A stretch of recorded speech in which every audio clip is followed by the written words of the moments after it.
আসসালামু আলাইকুম গাইজ, আপনারা সবাই কেমন আছেন? আশা করি আপনারা সবাই ভালো আছেন। আমরা আজকে চলে গিয়েছিলাম ভ্যান্নাবাড়ি গোয়াসার আকরাই। আজকে আমরা ভিতরে গিয়ে আপনাদের দেখাতে চাচ্ছিলাম যে কি কি আছে ভিতরে।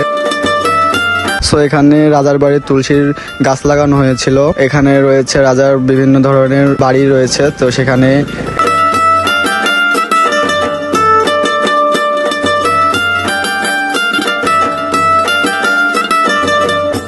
এটা হচ্ছে আপনাদের রাজার ঘর। তো আপনারা এখানে প্রত্নতাত্ত্বিক নিদর্শনে অনেক জায়গা রয়েছে, আপনারা এখানে এসে জায়গাগুলো ঘুরে দেখতে পারেন। এটা হচ্ছে আপনার কুয়া আর কি, কুয়ার এটা হচ্ছে সিঁড়ি, আর ওই পাশে আছে আপনার কুয়া। এটা হচ্ছে মূলত কুয়ার সিঁড়ি, এই পাশ দিয়ে নেমে ওখানে কুয়ায় যে পানি তুলতো।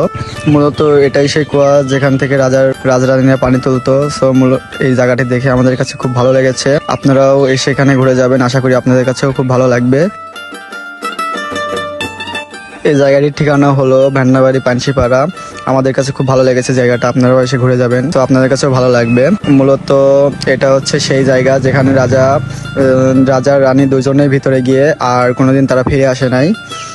জায়গাটাতে আসলে ভিডিও করা নিষেধ, তারপর আমরা বাইরে থেকে যতটুকু পারি আপনাদেরকে বাইরে থেকে দেখানোর চেষ্টা করলাম। আশা করি আপনাদের সবার ভালো লেগেছে ভিডিওটা। ভিতরে মূলত এই পর্যন্ত ছিল, তারপরে আমরা দুজন বাইরে চলে আসলাম। তো বাইরে আরো কিছু জিনিস আছে যেগুলো আপনাদেরকে দেখানোর চেষ্টা করব। মূলত এটা হচ্ছে বাইরের দৃশ্য।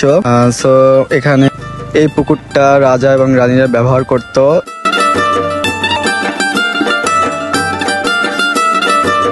তো আপনাদের কাছে ভিডিওটা ভালো লাগলে লাইক, কমেন্ট, শেয়ার এবং আমাদেরকে সাপোর্ট করবেন, যেন আমরা এরকম ভিডিও আপনাদের মাঝে আরো উপহার দিতে পারি। সুন্দর সুন্দর ভিডিও যেন আপনাদের মাঝে আরো নিয়ে আসতে পারি। ধন্যবাদ। আসসালামু আলাইকুম।